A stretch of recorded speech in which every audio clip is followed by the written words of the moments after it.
Breaking news आपको देंगे। वजारत दाखिला ने एक्शन लेते हुए कलअदम तंजीमों के 44 अरकान को हिरासत में ले लिया है। कार्रवाइयां नेशनल एक्शन कमेटी के फैसलों की रोशनी में की जा रही हैं और ये जारी रहेंगी। वजारत दाखिला ने एक्शन लेते हुए कलअदम तंजीमों के 44 अरकान को हिरासत में ले लिया है। कार्रवाइयां नेशनल एक्शन कमेटी के फैसलों की रोशनी में जारी रहेंगी। और इस वक्त शहरियार आफरीदी न्यूज कॉन्फ्रेंस कर रहे हैं। उनके जो एडमिनिस्ट्रेटिव कंट्रोल है वो भी संभाला जाएगा। उस हवाले से जो फैसला है वो अभी डिले कर दिया गया। इसके अंदर मैं इसमें थोड़ा सा ये भी अर्ज कर जाऊं कि जैसे आपने पूछा कि अगर कोई, जैसे आपको पता है कि कुछ कलअदम तंजीमें जो हैं, एक तो ये बात है कि ये तमाम कलअदम तंजीमों के खिलाफ एक्शन हो रहा है, किसी एक के खिलाफ नहीं हो रहा। मैं दोबारा इसको रिपीट करता हूँ। दूसरी बात यह है कि अगर किसी के एसेट्स को हमें टेक ओवर करना पड़ा तो हम उनके एसेट्स को भी टेक ओवर करेंगे। जो ऑलरेडी हमारी प्रिस्क्राइब ऑर्गेनाइजेशंस हैं उसके अंदर एटीए के तहत जो है वो हम कर भी सकते हैं। हमें अगर कोई मजीद एविडेंस मिला या किसी की हमने इन्वेस्टिगेशन करनी हुई तो उसके ऊपर गवर्नमेंट किसी भी वक्त किसी भी इदारे को अपनी तहवीर में ले सकता है जो कि रजिस्टर्ड ना हो। के बारे में जिस तरह कहा गया कि सलामती कमेटी में ये फैसला हुआ था कि उनको कलअदम करार दे दिया गया है, आज इस तरह इंडियन तीनों बड़ी अखबारें जो है उसमें वेबसाइट जो है नेक्टा की और वजारत दाखिला की उनको कोट किया गया कि 4 मार्च की जो अपडेट है उसमें उनको वॉच लिस्ट पे रखा गया। क्या उनका स्टेटस है, क्या वो अभी वॉच लिस्ट पे है या उनको कलअदम करार दे दिया गया? और अगर ये कलअदम करार दिया गया तो वजारत दाखिला ने इसको इसकी प्रेस रिलीज क्यों नहीं जारी की? वजारत इत्तलात नोटिफिकेशन जारी हुआ इसका। पहली बात यह है कि जो बिल्कुल ये इसका डिसीजन हो गया था नेशनल सिक्योरिटी काउंसिल के अंदर, उसमें ऐलान भी हो गया था। उसका कुछ आपको पता पेपर वर्क करना पड़ता है, वो पेपर वर्क कम्प्लीट हो गया। इंशाल्लाह अगले 24 घंटे के अंदर वो प्रिस्क्राइब हो जाएगी और इसका जो नोटिफिकेशन है वो वजारत दाखिला ही करेगी।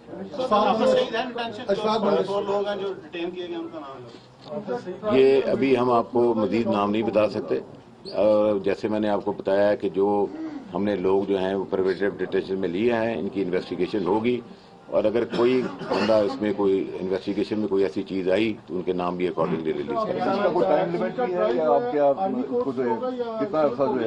ये जो हमारा एक्शन जो चल रहा है ये एक्शन तकरीबन 2 हफ्ते चलेगा और अगर इसको आगे हमें चलाने की कोशिश जरूरत पड़ी तो इसको मजीद आगे भी इसका ला सकते हैं।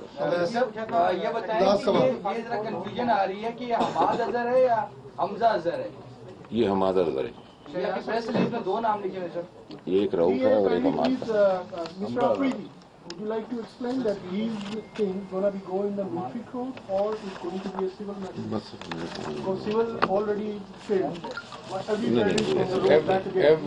Every single detail will be shared with all the key stakeholders. As the Honorable Secretary has just mentioned, it will take another 14 days and we will come up with all those initiatives and all of them will be shared with all the key stakeholders. वज़ारत दाखिला की जानिब से press conference की गई है और ये बताया गया है कि 44 अफराद के नाम कलअदम तंजीमों के हवाले से उन्होंने ऐलान किया। उन्होंने ये भी कहा है कि जिन अफराद को हिरासत में लिया गया है उनके खिलाफ तहकीकात की जाएंगी। साथ ही ये कहा कि तहकीकात में कुछ साबित हुआ तो उनके खिलाफ कार्रवाई की जाएगी। हमारा एक्शन 2 हफ्ते तक जारी रहेगा। नए पाकिस्तान में कानून की बालादस्ती के अज़्म का अयादा किया हुआ है। आपको बता रहे हैं कि उनकी ये जानिब से ये भी कहा गया कि कोई दूसरा मुल्क भी दखल अंदाजी नहीं कर सकेगा। मजीद जानेंगे इसी हवाले से हमारे साथ मौजूद हैं जुल्करनैन हैदर। जुल्करनैन, मजीद बताएगा क्या हम फैसले किए गए? देखें, ये नेशनल एक्शन कमेटी के हवाले से सेक्रेटरी दाखिला की ज़ेर सदारत इजलास भी हुआ था और उसमें जो फैसले किए गए हैं तमाम काम शुरू किया गया है और अब तक 44 अफराद को हिरासत में लिया गया है और 2 अफराद जो हैं उनमें ऐसे हैं जिसमें हमजा अजहर है और मुफ्ती अब्दुल रऊफ हैं, उनको भी हिफाजती तहवील में लिया गया है। सेक्रेटरी दाखिला मेजर रिटायर्ड आजम सुलेमान का ये कहना था कि ये दो नाम है जो भारत की जानिब से डोजियर भिजवाया गया है उनमें लिखे हुए थे, लेकिन इनके खिलाफ किसी किस्म के कोई शवाहिद जो है भारत ने नहीं दिए हैं। भारत को हमने दोबारा लिखा है वजारत खारजा के जरिए कि आप इनके हवाले से कि अगर ये किसी जगह मुलविस हैं तो इनके सबूत दें।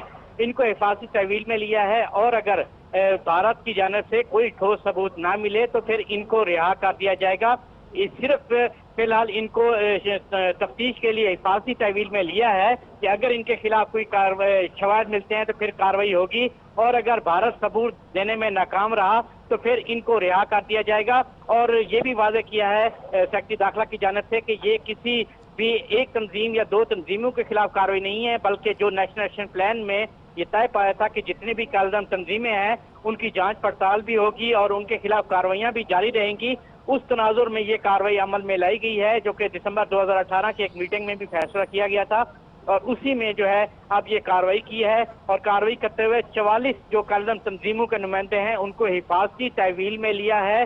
یہ واضح کرتے چلوں کہ یہ حفاظتی تحویل ہے، اور جو دو نام بتائے ہیں جو بھارت کی جانب سے ڈوزیر میں دیے گئے تھے اس کے حوالے سے ثبوت مانگے گئے ہیں بھارت سے۔